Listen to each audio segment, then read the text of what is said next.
Espíritu. Ven, fuego de Dios, enciende en mí tu fuego de amor y forma en mi interior la imagen de Cristo el Señor.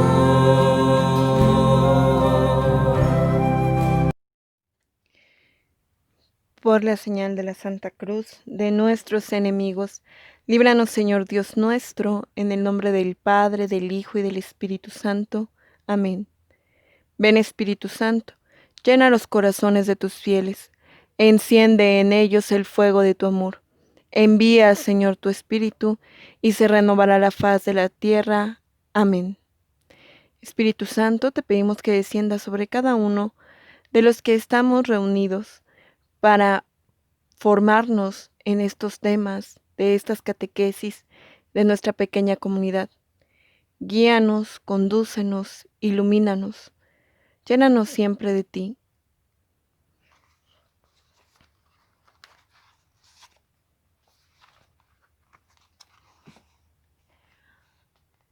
Señor Jesús, manso y humilde, desde el polvo me sube y me domina esta sed insaciable de estima, esta apremiante necesidad de que todos me quieran. Mi corazón está amasado de delirios imposibles. Necesito redención, misericordia, Dios mío. No acierto a perdonar, el rencor me quema, las críticas me lastiman, los fracasos me hunden, las rivalidades me asustan. Mi corazón es soberbio, dame la gracia de la humildad. Mi Señor, manso y humilde de corazón, no sé de dónde me vienen estos locos deseos de imponer mi voluntad, eliminar al rival, dar curso a la venganza. Hago lo que no quiero. Ten piedad, Señor, y dame la gracia de la humildad. Gruesas cadenas amarran mi corazón. Este corazón echa raíces, sujeta y apropia cuanto soy y hago, cuanto me rodea, y en esas apropiaciones me nace tanto susto y tanto miedo. Infeliz de mí, propietario de mí mismo, ¿quién romperá mis cadenas? Tu gracia, mi Señor, pobre y humilde, dame la gracia de la humildad, la gracia de perdonar de corazón, la gracia de aceptar la crítica y la contradicción, o al menos de dudar de mí mismo cuando me corrijan. Dame la gracia de hacer tranquilamente la autocrítica, la gracia de mantenerme sereno en los desprecios, olvidos e indiferencias, de sentirme verdaderamente feliz en el anonimato, de no fomentar autosatisfacciones en los sentimientos, palabras y hechos. Abre, Señor, espacios libres dentro de mí para que los puedas ocupar tú y mis hermanos. En fin, mi Señor Jesucristo, dame la gracia de ir adquiriendo paulatinamente un corazón desprendido y vacío como el tuyo, un corazón manso, paciente y benigno. Cristo Jesús, manso y humilde de corazón, haz mi corazón semejante al tuyo. Amén. Ponemos en tu presencia todas nuestras situaciones, Señor, todo aquello que está en nuestro corazón. Hoy te damos gracias porque nos permites continuar con este don extraordinario de la vida. Te damos gracias porque sigues siendo tú el que brilla, el que sigue en nuestra vida. Porque podemos ver en nuestra vida todo como un milagro. Pero a veces es más fácil verlo todo como si nada fuera un milagro. Gracias, Señor Jesús, porque nos permites estar en una pequeña comunidad, porque nos has llamado, porque nos has elegido y nos capacitas a cada uno para formar parte de esta gran iglesia. Ponemos en tus manos todo aquello que vivimos día a día, nuestra familia, nuestro trabajo y todas las cuestiones difíciles, con la oración que tú mismo nos has enseñado. Padre nuestro que estás en el cielo, santificado sea tu nombre, venga a nosotros tu reino, hágase tu voluntad en la tierra como en el cielo. Danos hoy nuestro pan de cada día, y perdona nuestras ofensas, como también nosotros perdonamos a los que nos ofenden. No nos dejes caer en la tentación, y líbranos de todo mal. Amén. En nombre del Padre, del Hijo y del Espíritu Santo. Amén. Hola queridos hermanos, después de este momento de oración, continuamos con nuestro tema número 10 de la catequesis de seguimiento de Jesús. El tema número 10 de ya nuestro tercer bloque que nos habla precisamente de Jesús. El tema 10 que se llama "Y el Verbo se hizo carne".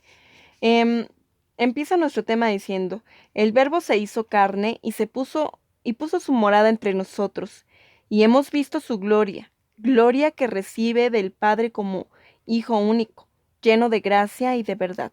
Esto lo leemos en Juan 1:14. En el Evangelio de San Juan, empezando el capítulo 1, nos empieza a hablar del Verbo, ¿no? De ese Verbo que se hace carne, que habita entre nosotros, de ese Verbo que estaba y que existía desde siempre, y de esa manera se refiere a Jesús.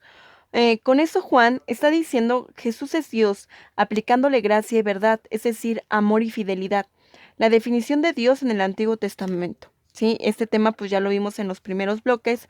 En el primer bloque, en los primeros temas, hablamos del amor y la fidelidad. Entonces es algo con lo que se define a Dios mismo, y Dios mismo era Jesús. Dios hombre, verbo de Dios y carne humana.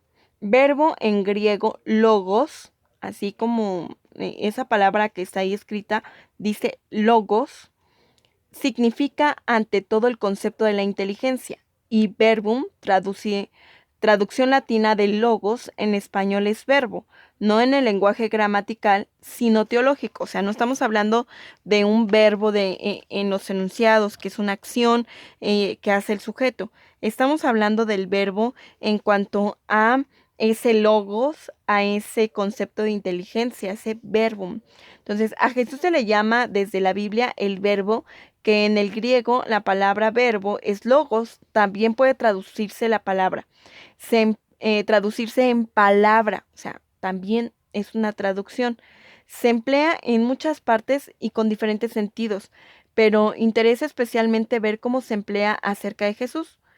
En Juan, en el capítulo 1, en el versículo 1, dice: en el principio era el verbo, y el verbo estaba con Dios, y el verbo era Dios. O sea, estamos hablando de esta traducción de verbo, que es logos, que es verbum. Entonces dice: en el principio era el verbo. O sea, esta sabiduría, esta palabra estaba desde el principio, y ese verbo era Dios mismo, y a quien se refieren es a Jesús. El verbo es divino, y este se hizo carne y habitó entre nosotros. En otros términos, Jesús es el verbo de Dios, quien representa a Dios ante nosotros y ante Dios. Y a nosotros ante Dios. O sea, eh, Jesús representa a Dios entre nosotros. Por eso decía en el anuncio a la Virgen: y le pondrás por nombre Emmanuel, que quiere decir Dios entre nosotros, ¿no? Entonces, Dios entre nosotros es Jesús mismo, y Él representa a Dios, a la humanidad, y a la propia humanidad la representa Jesús ante Dios. Algo complicado, pero no imposible de entender, solamente el que nosotros pongamos en práctica nuestro propio entendimiento. Logos, más que una palabra hablada, pronunciada, es la palabra mental interior, pero San Juan es más en el trasfondo bíblico del Antiguo Testamento, todo lo que habla de la sabiduría de Dios en los libros sapiensales, es decir, en los Salmos, en el libro de la sabiduría, en el Cantar de los Cantares, en el Eclesiástico, y en el Eclesiastés, y en el libro de los Proverbios. O sea, en Dios, o sea, Dios mismo todo lo que conocemos de Dios se hace carne en Jesús. O sea, es toda la representación de los libros, todo lo que se hablaba de Dios, todo ese Dios invisible, pero que sabían que existía, se representa en Jesús mismo. Logos en el sentido bíblico y filosófico, después se amplía la palabra exterior como en la carta a los Hebreos. De muchos modos habló Dios a nuestros padres por medio de los profetas.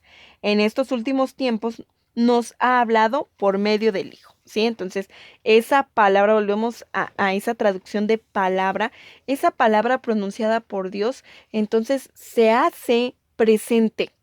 Sí, una vez recuerdo que nos ponían un ejemplo y decíamos, bueno, las palabras las conocemos, las leemos, sabemos cómo se escribe cada palabra, cómo se escribe Dios y todo, pero nunca hemos visto una palabra viva.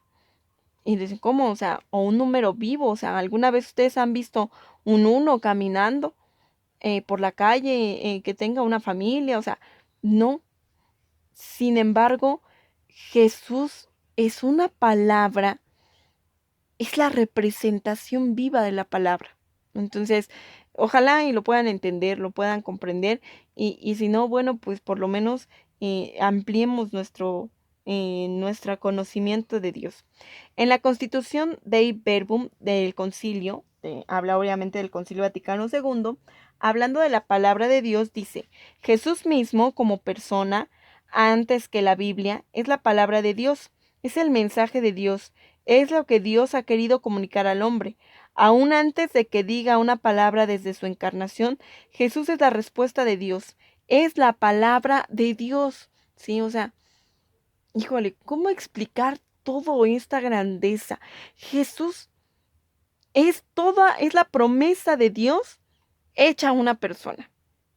Sí, o sea, es todo lo que se habló en una persona, es un signo vivo de Dios mismo. Entonces, Jesús es esa misma, antes de que tuviéramos una Biblia en las manos, Jesús se hizo hombre, predicó, o sea, es la palabra misma. Fue concebido por obra del Espíritu Santo y nació de Santa María Virgen. El Verbo se hizo carne, o sea, esa palabra, esa promesa adquirió una forma y esa forma fue humana. Por carne puede entenderse tres cosas: cuerpo, hombre en el aspecto corporal, o la humanidad en general, todo lo que es carne. Además, San Pablo lo contrapone a espíritu. Carne y carnal es en el sentido peyorativo. El Verbo se hizo carne. En este contexto quiere decir que es un ser humano, subrayando toda su corporeidad, ¿sí? O sea, no podemos entonces pensar, no, es que Jesús no era verdadero hombre, o sea, vino en una apariencia humana, pero era, no sé, un holograma, ¿no? O sea, no, en todo adquirió esa humanidad, esa corporeidad, incluso desde el formar su humanidad en el seno de la Virgen María. O sea, Dios todo lo puede y lo pudo crear humano. Sin embargo, hace que esa divinidad que venía de Dios, María le participara a lo que era ella, o sea, su humanidad. Entonces, de María tiene la humanidad y de Dios, pues la propia divinidad, porque era el mismo Dios. Por nosotros los hombres y por nuestra salvación bajó del cielo, y por obra del Espíritu Santo se encarnó en María la Virgen y se hizo hombre. Bajó del cielo, imagen espacial de que Dios está arriba y baja para unirse con nosotros, y por obra del Espíritu Santo, sin intervención de varón, es la concepción de que Jesús en el seno de María se encarnó y se hizo hombre. Necesitaba precisamente que le participaran de la humanidad, pero no desde todo el aspecto, ¿no? O sea, actuó Dios incluso en esa situación de su propia humanidad y de su encarnación. Entonces, es una metáfora el que bajó del cielo, o sea, no es porque el cielo esté arriba o nosotros estemos abajo, sino como el que nosotros nos identifiquemos en la superioridad de Dios. Encarnación parte de la expresión de Juan 1:14. El Verbo se encarnó. Quiere decir que el Hijo de Dios, el Verbo de Dios, la segunda persona de la Trinidad, asumió una naturaleza humana para llevar a cabo con ella nuestra salvación, ¿sí? Adopta una naturaleza que no era suya. porque su naturaleza era divina. Y entonces ya hablábamos desde el tema anterior de que de que Jesús era verdadero Dios y verdadero hombre. Verdadero Dios porque pues proviene de Dios, y verdadero hombre pues por la humanidad que la Virgen misma le da. Decían los padres de la Iglesia: uno de la divinidad se hizo hombre para que uno de la humanidad se hiciera Dios. Sin dejar de ser lo que era, empezó a ser lo que no era, ¿sí? Es decir, sin dejar de ser Dios, comenzó a ser hombre. La humanidad empezó en un momento de la historia y del tiempo. La divinidad es eterna, ¿sí? O sea, por eso incluso los temas anteriores nos remontaban al libro del Génesis, porque entonces podemos entender que venía la creación, ¿no? Que lo verán en el tema 6 que había quedado pendiente. Viene la creación, en algún momento Dios crea al hombre, pero la divinidad ya existía antes de todos los tiempos y será eterna y permanente. En algún momento, o sea, Dios siempre existió como Dios. Sin embargo, en algún momento de la historia se convierte en hombre, en verdadero hombre. El que no era hombre se hizo hombre para salvar la propia humanidad. El yo profundo de Jesús es el yo del Verbo de Dios. La naturaleza divina de Jesús es la misma que el Padre y el Espíritu Santo, pero como personas el Padre y el Espíritu Santo no se unieron a la humanidad de Jesús, solo el Verbo. O sea, Dios Padre no tiene cuerpo humano, Dios Espíritu Santo no tiene cuerpo humano, solamente Jesús tuvo un cuerpo humano. Las tres personas decidieron el proyecto salvífico de la encarnación, pero solo Jesús es Dios y hombre. O sea, desde un principio el Padre Todopoderoso y Creador, cuando la naturaleza humana y caída de Adán y Eva pecan, y entonces la humanidad con ellos les promete un Salvador. Desde ahí se empieza a gestar. Y entonces el Espíritu Santo va preparando el camino y actúa durante toda la historia de la salvación por medio de los profetas, dice, y en un momento en la encarnación actúa el Espíritu Santo para que Jesús se haga hombre. En Jesús no hay persona humana. En el yo profundo de Jesús no existe un yo ontológico humano, sino solo un yo divino. Por eso todas las acciones de Jesús tienen valor infinito. O sea, no es que su humanidad actuara de una manera y su divinidad de otra. En sí, su ser de Jesús, o sea, sí había una esencia humana, pero su ser interior era divino. Por eso se dice que María, Madre de Dios, la Theotokos. Eso es lo que quiere decir esa palabra como rara, Theotokos. Aunque no dice nada de la divinidad, es madre de la parte humana de Jesús, y que el hombre de Jesús tiene alma humana creada por Dios y cuerpo humano que viene de María. De esta forma es ella unida al Verbo de Dios. Es decir, como la naturaleza de Jesús no se divide en humana bueno, tiene dos naturalezas, la humana y la divina, pero es en sí una sola persona. Entonces María, al ser la madre de Jesús y haberle dado esa divinidad, y al ser ellos complementos de la humanidad y la divinidad, entonces se convierte en madre de Dios, no solamente en madre de Jesús hombre, sino en madre de Dios también, de Dios, de Jesús en su divinidad. Todo lo que implica el cuerpo de Jesús, su encarnación, nacimiento, vida terrenal, todas sus acciones, su ministerio público, sus milagros, su muerte, el derramamiento de su sangre, es lo que subraya Juan en las primeras herejías cristológicas, que al insistir la divinidad negaban o debilitaban la humanidad. Si su cuerpo no era real, su encarnación no fue real, la muerte en el Calvario no fue real, el derramamiento de su sangre no fue real, y si no fue real, no tiene valor salvífico. Las consecuencias son tremendas, ¿no? Entonces, por eso había que hacer muy presente, y había que darle ese valor de la naturaleza humana a Jesús para que se pudiera llevar con su naturaleza divina. En Dios hay una persona, una naturaleza y tres personas. En Jesús hay una persona y dos naturalezas. O sea, vamos a entender esto. Dios es una sola, tiene una sola naturaleza. O sea, el Padre, el Hijo y el Espíritu Santo tienen la misma naturaleza, la misma voluntad, la misma inteligencia, el mismo entendimiento, y eso ya lo habíamos dicho. Y son tres personas, que es el Padre, el Hijo y el Espíritu Santo. Pero dice, en Jesús hay una persona, o sea, Jesús es una sola persona, pero tiene dos naturalezas, divina y humana. La naturaleza humana, igual que la nuestra, con cuerpo que viene de María y alma humana creada por Dios, y como criatura evidentemente con la limitación de su inteligencia y de su voluntad humanas. Pero la naturaleza, la inteligencia y la voluntad divinas es la misma en las tres personas divinas. Y aunque tenga una naturaleza humana, Jesús sigue teniendo la misma voluntad por ser una persona de la Santísima Trinidad. La voluntad divina de Jesús es la voluntad de la Trinidad. La naturaleza divina de Jesús es la naturaleza misma y única de la Trinidad. Pero solo la segunda persona asumió en unidad inseparable a la humanidad. O sea, solo la segunda persona de la Santísima Trinidad, es decir, Jesús, solo Él tiene una naturaleza humana. Antes del tiempo del Verbo de Dios era solo Dios, pero en el tiempo, hace 2000 años, se encarnó y el Verbo de Dios, además de su naturaleza y personalidad divinas, tomó una naturaleza humana que son inseparables.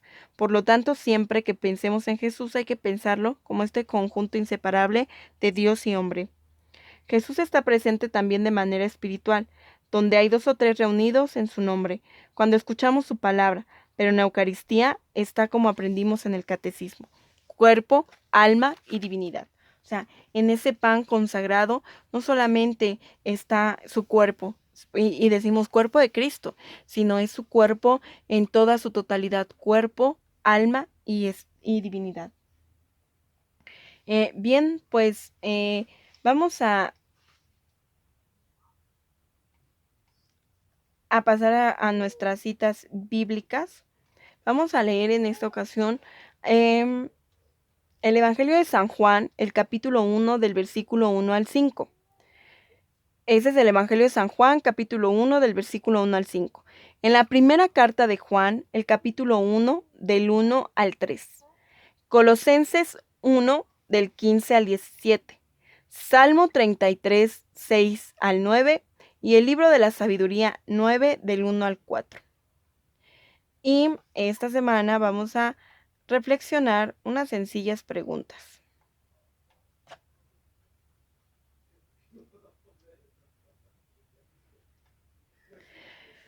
¿Para qué fue necesario que Dios se hiciera hombre? Según la catequesis, ¿cómo es la presencia de Jesús en la Eucaristía? ¿Puede el misterio eucarístico habitar en ti? Explica por qué. Bien, pues con esto terminamos nuestro tema número 10.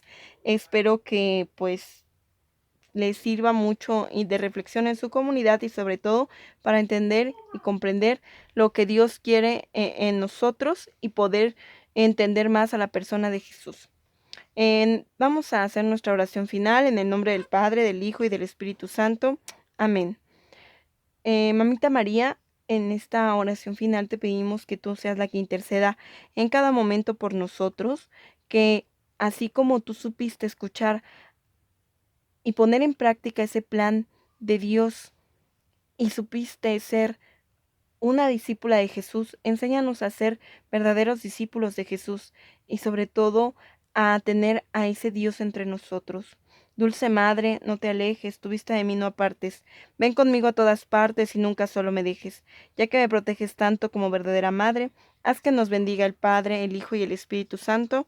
Amén. Santa María de la Palabra, ruega por esta Iglesia evangelizada y evangelizadora.